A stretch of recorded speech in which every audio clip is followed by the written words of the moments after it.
In a small, quiet town, a couple's act of kindness would soon turn into their worst nightmare. They adopted a young girl, hoping to give her a better life, only to uncover a chilling truth. This child was actually a 22-year-old woman hiding behind a condition that made her look like a 6-year-old. As tensions escalated, their world unraveled, leading to an unimaginable tragedy. What followed was a web of deception, destruction, and heartbreaking loss. If you want to hear how one family's good intentions led to a devastating crime, make sure to like, subscribe, and stay tuned for more. Maplewood, Indiana, a quiet town where families thrived and crime was a rare whisper. Mark and Emily Dawson, a kind-hearted couple, had built a beautiful life with their 2 sons, Noah, who was 9 years old, and Liam, who was 7 years old. But their hearts ached for something more, to give a child in need a loving home. When they met little Olivia at the adoption agency, she seemed like a perfect fit. A frail 6-year-old with deep brown eyes and an innocent smile, Olivia had a tragic backstory. Abandoned as a baby and shuffled through foster homes. From the moment she entered their home, strange things began happening. Small items went missing, unsettling drawings appeared on the walls, and Olivia's laughter at times didn't sound like that of a child. But love blinded them to the warning signs. It wasn't long before Noah and Liam expressed discomfort around their new sister. She would stand at their bedroom door at night, watching them sleep. Sometimes, they would wake up to find her in bed with them, her eyes wide open, her breath slow and steady. At dinner, Olivia asked odd questions. "What does it feel like to die?" she asked one evening, twirling spaghetti around her fork. Emily dismissed it as childhood curiosity. Mark, however, felt something was off. He started noticing that Olivia never acted like a normal child. She was too articulate, too aware, and when Mark caught her whispering to herself in a voice deeper than her own, a shiver ran down his spine. Something wasn't right with their little girl. One evening, Emily walked past the bathroom and heard Olivia talking, except there was no one else inside. "Soon they won't be here," Olivia murmured. Emily knocked. Silence. When she opened the door, Olivia sat in the bathtub fully clothed, staring blankly at the wall. "Sweetie, who are you talking to?" Emily asked gently. Olivia turned to her with a slow smile.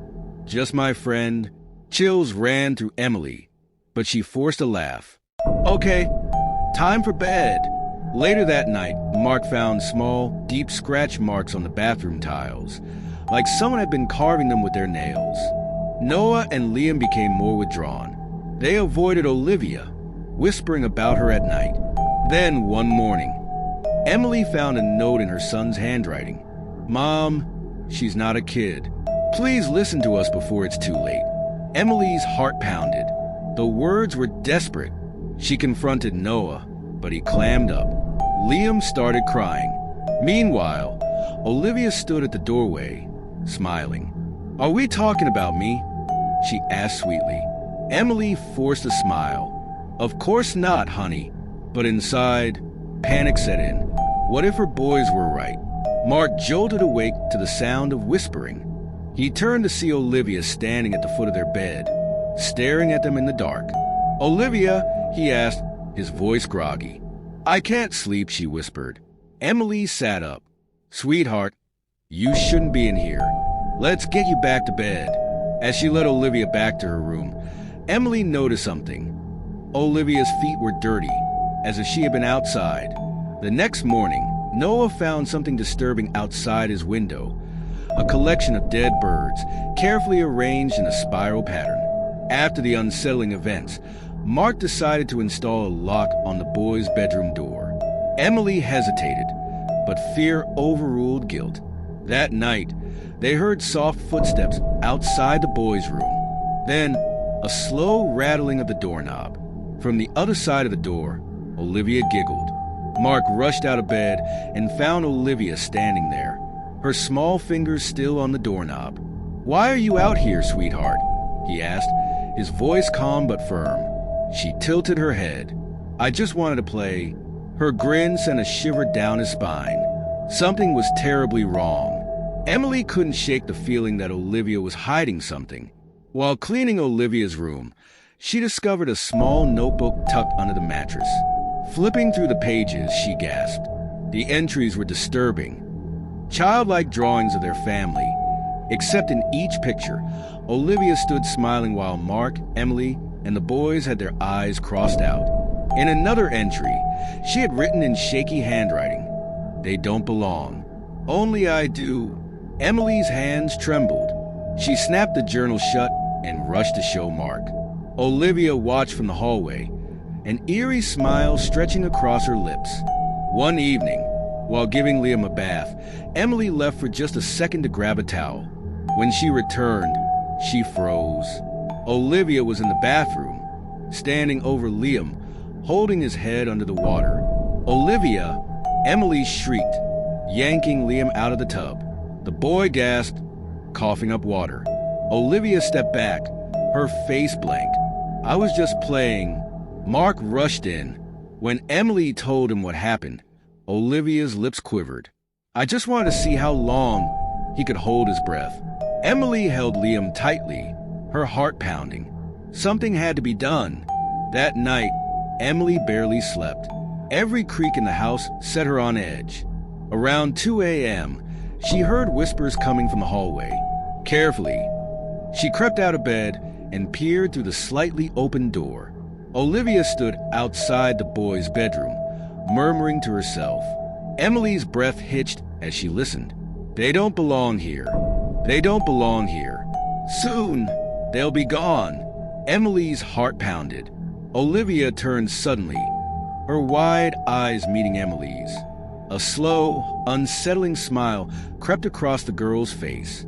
Emily stumbled back, slamming the door shut and locking it. She needed to tell Mark. Now, the next morning, Emily confronted Olivia. "Why were you outside the boys' room last night?" Olivia tilted her head. "I was just checking on them. Isn't that what big sisters do?" Emily wasn't convinced. "If I ever catch you near them like that again, Olivia, you won't stay in this house another night." Olivia's smile faded. For the first time, her mask slipped. Her small fingers clenched into fists. "You can't get rid of me," she hissed. "I belong here more than they do." Mark walked in just as Olivia's face smoothed back into innocence. "Is everything okay?" Emily's voice wavered. "No, it's not." She had no idea how much worse things were about to get. Emily couldn't shake the unease gnawing at her. Determined to get to the bottom of Olivia's past, she spent the day digging through old adoption paperwork. But something was missing. No birth certificate, no medical records, nothing official proving Olivia was actually 6 years old. That night, as Mark slept, Emily sat in the dim glow of her laptop, searching for any trace of Olivia's history. Then, she found something chilling. A missing persons report from 12 years ago. The girl in the picture looked exactly like Olivia. Same round face, same piercing eyes. But the report was dated 2 decades ago. Emily's breath caught in her throat. Olivia wasn't 6. She wasn't even a child. The next morning, Emily showed Mark the report. He frowned, glancing at Olivia playing with the boys outside. "It must be a coincidence," he muttered. Emily wasn't convinced. That night, she watched Olivia closely during dinner. The way she held her fork, perfectly poised. The way she cut her food, like an adult. And then Olivia met her gaze, her lips curling into that eerie smile. "Why are you looking at me like that, Mommy?" she cooed. Emily's stomach twisted. Olivia knew. She knew Emily had figured it out. That night, Emily locked the boys' bedroom door. Whatever Olivia was planning, she wouldn't let her get near them. But it was already too late. A scream tore through the house. Emily jolted awake. The boys. She and Mark sprinted down the hallway, throwing open the locked door, only to find the window wide open, the curtains fluttering in the cold night air. Noah and Liam were gone. Emily's sobs echoed through the house. Olivia took them. Mark grabbed his gun from the safe. "We need to find them now." Outside, Footprints led into the woods behind their home. Emily and Mark ran, their breaths ragged, their hearts hammering in terror. And then they saw it. A small figure stood at the edge of the lake, a chilling smile on her face. Olivia. And behind her, two tiny, motionless bodies. No, no, no. Emily shrieked, dropping to her knees. The boys lay side by side, their faces pale, their small chests unmoving. Mark staggered forward, hands trembling as he pressed his fingers to their necks. "They're gone," he choked. Olivia tilted her head, watching them. "Now it's just us," she whispered. Rage and devastation overtook Emily. She lunged at Olivia, grabbing her by the shoulders and shaking her violently. "Why? Why?" Olivia only smiled. "Because I never had a mommy, and if I can't have one, no one can." The sound of sirens filled the air, but it was too late. The nightmare had already swallowed them whole. The police arrived minutes later. Officers restrained Emily as she sobbed over her children's lifeless bodies. Mark was frozen, staring at Olivia, this monster they had let into their home. An officer grabbed Olivia's arm, but she didn't resist. Instead, she giggled. "Are we going on a trip?" They handcuffed her, leading her to the squad car. "We'll need to conduct a full investigation," an officer told Mark. "But this is the work of a very disturbed mind." Emily clenched her fists. "She's not a child." The officer hesitated. "What do you mean?" Emily pointed at Olivia. "She's an adult. Look at her. Look at her." But Olivia only blinked innocently, playing the part of a confused little girl once more. At the station, a forensic expert examined Olivia. The results were shocking. Emily had been right all along. Olivia was not 6 years old. She was 22. The town was in uproar. How had no one seen the truth? How had this predator been placed into an unsuspecting family's home? A psychologist determined Olivia suffered from severe mental disorders, including psychopathy and attachment trauma. She had lived in foster homes for years, learning to manipulate, to deceive, to survive. But Emily didn't care about the why. All she cared about was that her children were gone, and she had let their killer walk through her front door. The courtroom was packed. Reporters swarmed, eager to cover the shocking case of an adult child killer. Emily and Mark sat stone-faced as Olivia was led in, shackled and wearing a pink child's dress. The prosecution presented evidence, her past, her deception, the horror she had unleashed. But Olivia's defense painted her as a victim, claiming her mental illness made her incapable of understanding her actions. Emily clenched her fists. Olivia knew. She had always known, and justice had to be served. The jury deliberated for only 3 hours. When they returned, the verdict was swift. Guilty on all counts. Emily exhaled sharply. Olivia showed no emotion as the judge sentenced her to life in prison without parole. As they led her away, Olivia turned, her lips curling into that familiar smile. "Bye-bye, Mommy." Emily shuddered. Even behind bars, Olivia would haunt her forever. Months passed, but the pain never faded. Emily and Mark sold their house, unable to stay in the place where their sons had died. They tried therapy, support groups, everything, but nothing filled the gaping hole in their hearts. Late at night, Emily still heard the whispers. "They don't belong here." She would never escape Olivia's voice. On the anniversary of their children's deaths, Emily and Mark visited their graves. Tears streamed down Emily's face as she placed flowers on their tombstones. "I'm so sorry," she whispered.